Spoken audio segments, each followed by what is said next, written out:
Roll, action.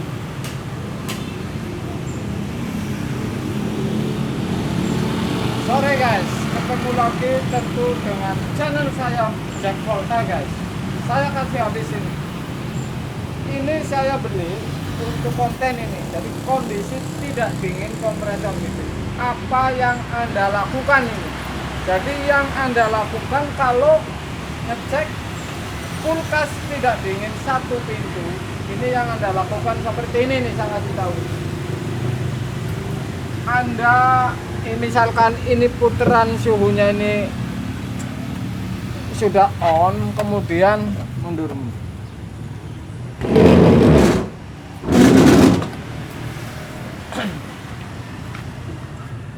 Ini langkah awal. Jadi ini masih orisinil kulkas merek Sanyo. Langkah-langkahnya,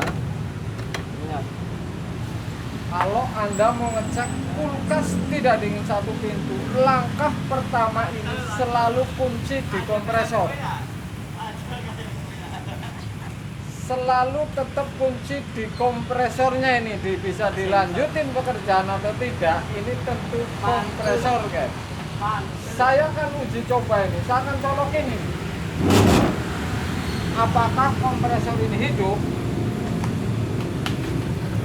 Jangan terlalu lama Anda ini mikir. Kalau dipegang sudah getar, tidak nyetrum, press ini tidak anget hitungan menit, kompresor tidak bunyi cetik, berarti ini kompresor benar atau sehat. Langkah yang kedua ini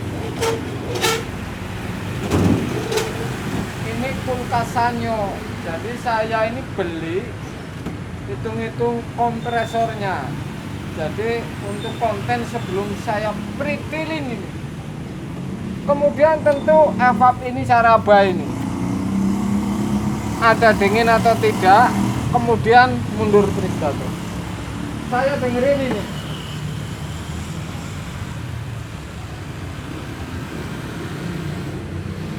Si freezer ini bunyi, artinya bunyi ini kapiler bolong, hanya tidak dingin. Ini jelas ada kebocoran karena tidak ada dingin kompresor ini, dan bunyinya evap ini kemerucut. Sanyo satu pintu ini, jadi sudah pasti. Kemudian lagi, kalau Anda akan diterusin menggarap, Anda potong ini.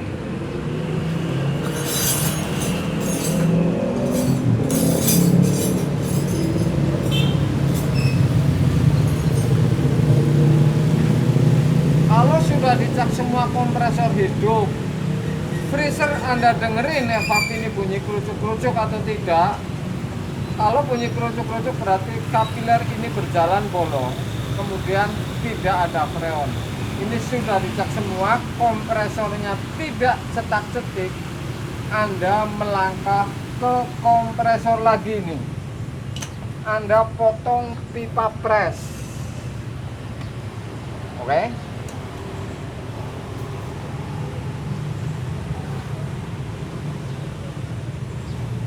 Dan kompresor ini harus dicabut. Kompresor ini harus dicabut, memastikan tekanan freon yang masih ini banyak atau sedikit ini harus dicabut. Saya cabutin. Kemudian saya potong ini presnya nih. Oke guys. Saya potong presnya. Yang jelas ini tidak dingin guys.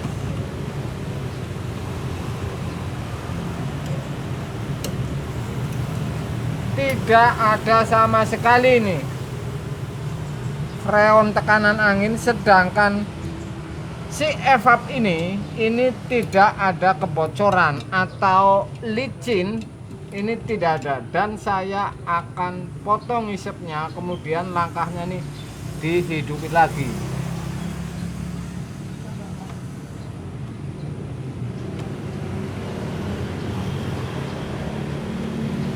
Isep pengisian Anda potong. Saya akan hidupin lagi, memastikan ini bocor di pres ini ada oli apa tidak ini. Tuh, cara kenal ya.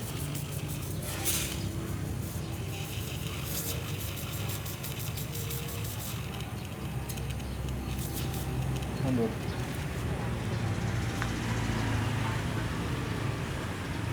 Ini sudah ketahuan ciri-cirinya.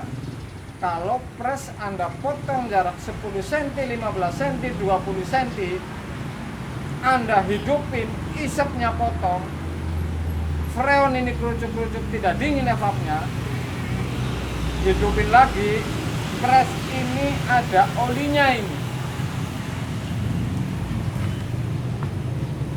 Ini sudah bisa dipastikan ini. Di atas 90% kulkas ini bocor di bodi karena evap tidak ada oli dan tidak kesongkel guys. Yang ini dia.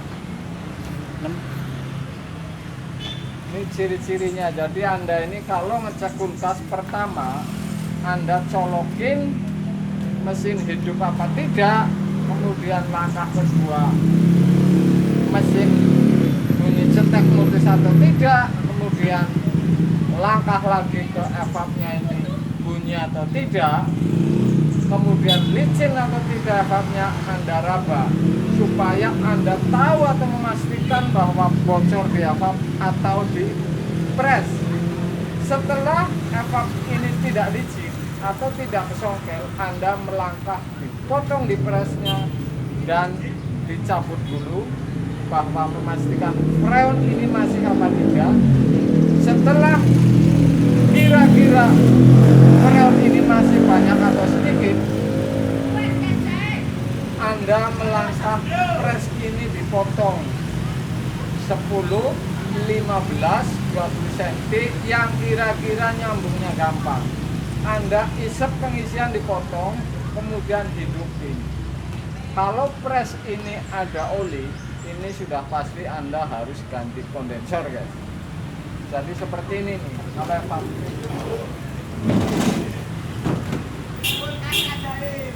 Anda raba dulu ini sebelum Anda cek bahwa ini licin atau tidak. Kalau ada bekas oli sudah pasti bau dan licin. Karena kalau ada bekas oli ini ada bau dan licin. Oke guys. Oke guys. Jadi ini awalan Anda ngecek sebuah kulkas tidak dingin merek Sanyo ini. Jadi kebiasaan kulkas yang seperti ini hampir saya temuin ini kondensor yang bocor guys. Oke, kondensornya yang bocor, apalagi ini umur mungkin sudah di atas 3 tahun. Saya akan cabut ini bahwa ini oli ini di pres ini keluar ini.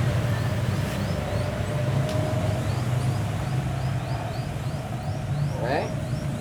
Motongnya jangan terlalu ke sono. Anda pres motong yang kira-kira Anda ini gampang nyambung, atau saya ini supaya gampang nyambungnya ntar.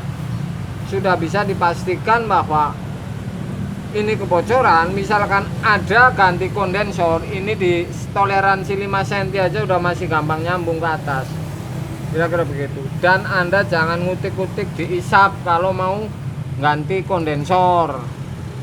Hanya pres disambung ke kondensor, kemudian isep dikasih pengisian. Artinya setelah diproses, proses flushing atau apa, Anda baru melangkah ke pengisian. Jadi tidak terlalu lama.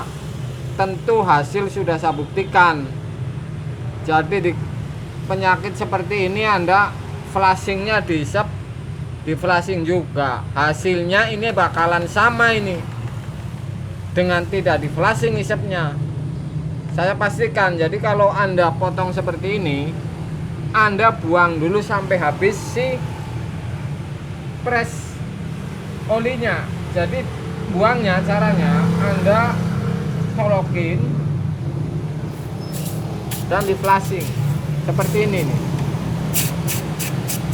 Ini lama-lama habis karena hanya di piston kemudian lari ke press setelah dipotong sekian sentimeter. Jadi ini tidak terlalu banyak karena ini hanya lari dari piston ke depan kira-kira paling 20 cm ini. Aman-aman saja karena sudah saya uji. Anda press, gebres sampai habis, kemudian Anda tinggal nyambung kondensor seperti ini.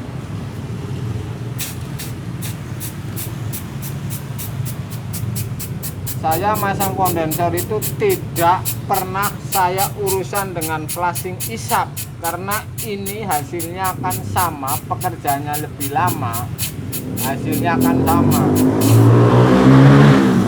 Jadi saya ini hanya ngurusin di press, ganti kondensor dan pengisian.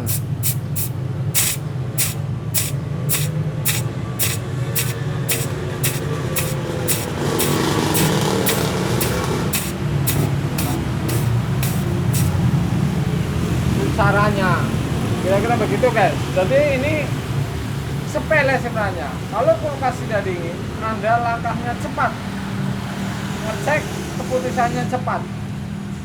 Kuncinya ini dialog jangan licin dan kena songkel. Kalau sudah press dipotong banyak oli, sudah pasti ini bocor di bodi guys. Jadi ini udah saya berapa kali ini selalu kalau ngecek ini tidak dingin, saya kuncinya evap dan press ini keluar oli. Bilang juga 11. Mudah-mudahan mundur guys. Mudah-mudahan walaupun sepele seperti ini berguna untuk Anda guys. Oke. Sore guys.